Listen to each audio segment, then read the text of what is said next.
A very good morning to one and all. I am Dr. Rishabh Gupta from Shaheed Bhagat Singh College, University of Delhi.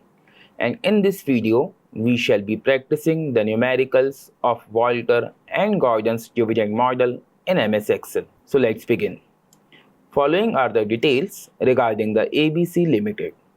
So return is 8%, 10% and 15%. Cost of equity is again 10%. Earning per share is rupees 10 per share. Calculate the value of the equity share of ABC Limited using Walters and Gordon's model at different rate of return when the dividend payout ratio is 0%, 40%, 80% and 100%. So based upon this information, I need to calculate the price of equity share through Walters model as well as through Gordon's model in MS Excel. So let's begin. In this case, the D represents dividend payout ratio, which is 0%, 0.4, 0.8 and 100%. Now I want this information to be presented in the form of a list. I need to put my cursor over here and then I need to click on data, then data validation, and then again I need to click on list. Then I need to select the values which I wish to highlight in those lists. So select these range of values, that is 0, 0.4, 0.8 and 1 and click OK.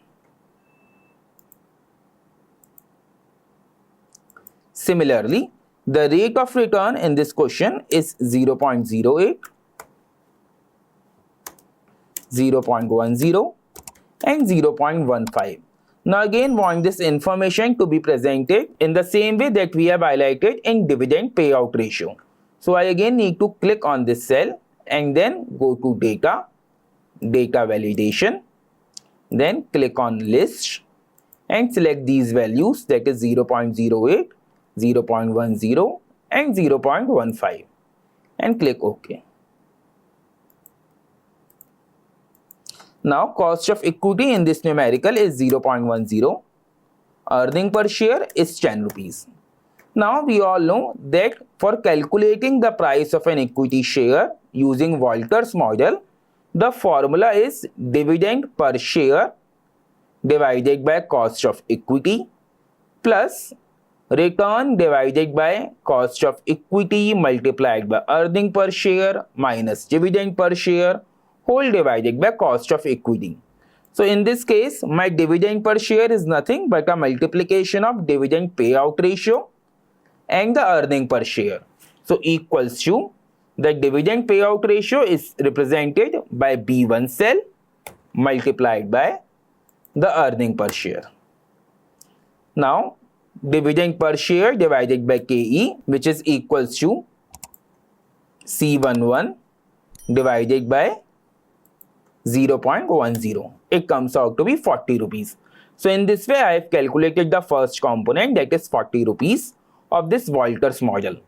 The second is the component R divided by KE multiplied by E minus G whole divided by KE. So I have divided into different components. So R by KE equals to B5 divided by 0.1. It comes out to be 0.8. Earning per share is 10 rupees represented by B9 minus dividend per share represented by C11. The value comes out to be 6 rupees, that is E minus D. The next is R by KE multiplied by E minus G, that is C113 multiplied by the subsequent cell, that is C14. It comes out to be 4.8. Now whole this entire value must be divided by KE, that is 48 rupees. So adding both these figures, 40 rupees plus 48. So in this way I have calculated the price of an equity share using the Walters model, wherein the dividend payout ratio is 40% and the rate of return is 8%. Let me enter this information here. Now if the rate of return is 80% and the dividend payout ratio is 0%, the value comes out to be 80 rupees. So I need to enter this information here in this cell. Similarly, if the dividend payout ratio is 80% and the rate of return is again 8%, the value comes out to be 96 rupees. And lastly, if it is 100%, the value comes out to be 100 rupees. The second column wherein the rate of return is 10%. Let me select the rate of return as 10%. Now again, if the dividend payout ratio is 0, your answer is again 100. If the dividend payout ratio is 40%, it would be again 100. If it is 80, then again your answer will be 100. And finally, even if it is 100%, your answer will remain the same. That is 100 rupees. Now move on to the next column wherein the rate of return is 15%.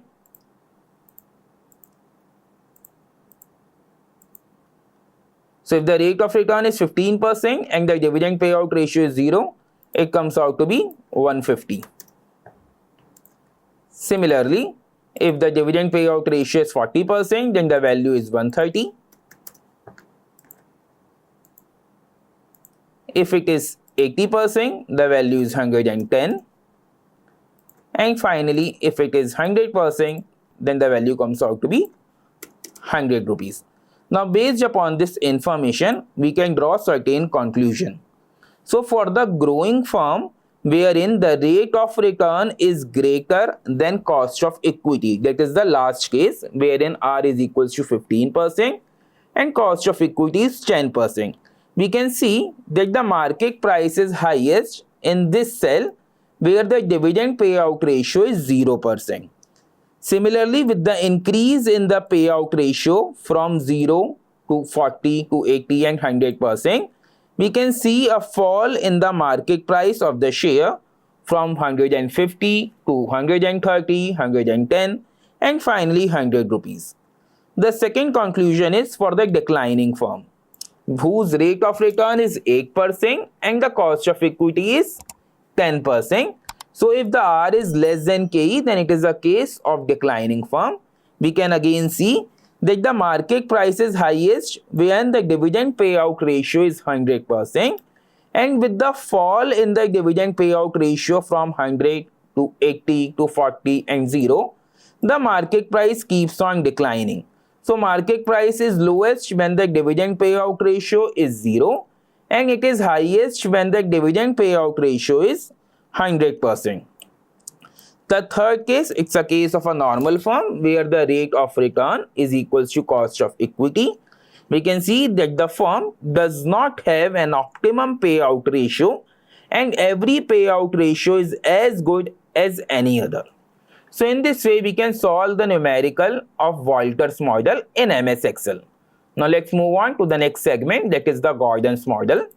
The formula for the Gordon's model is earning per share multiplied by 1 minus B, wherein the B represents the retention ratio, divided by cost of equity minus growth rate. Growth rate, or we can say retention ratio multiplied by rate of return, that is BR. So here the 1 minus B is nothing but your dividend payout ratio, which is equals to B1. Similarly, E1 minus B. So earning per share is 10 rupees represented by B9 multiplied by 0.4 represented by I11. Press enter. It comes out to be 4 rupees. Now BR. Here the BR is equals to 1 minus dividend payout ratio multiplied by the return, that is 0.08. It comes out to be 0.048. So retention ratio is nothing but equals to 1 minus dividend payout ratio. And the last one is KE minus BR, that is the denominator part of this formula. So equals to B8 minus 0.048. It comes out to be 0.052. Now putting all this information in this formula of Gaussian's model, numerator 4 rupees divided by 0.052. The value comes out to be 77 rupees approximately. Let me enter here. Now if the dividend payout ratio is 0, then the value of price of shares using Gaussian's model comes out to be 0. If it is 40%, then the value is 77 rupees. If it is 80%, then the value is approximately 95 rupees. If it is 100%, then the value is 100 rupees. Similarly, if the rate of return is 10%. So let me select the rate of return as 10%. And if the dividend payout ratio is 0, then it is showing an error, which means not defined.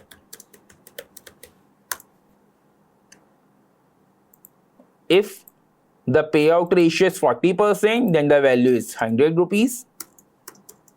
If the payout ratio is 80%, then the value is again 100 rupees. And finally, even if the payout ratio is 100 rupees, then the value will remain the same, that is 100 rupees.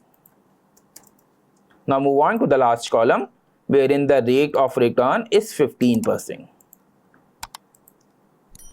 So if the dividend payout ratio is 0, then again your answer will be 0. If the payout ratio is 40%, then it will be 400. If the payout ratio is 80%, then it will be 104.3.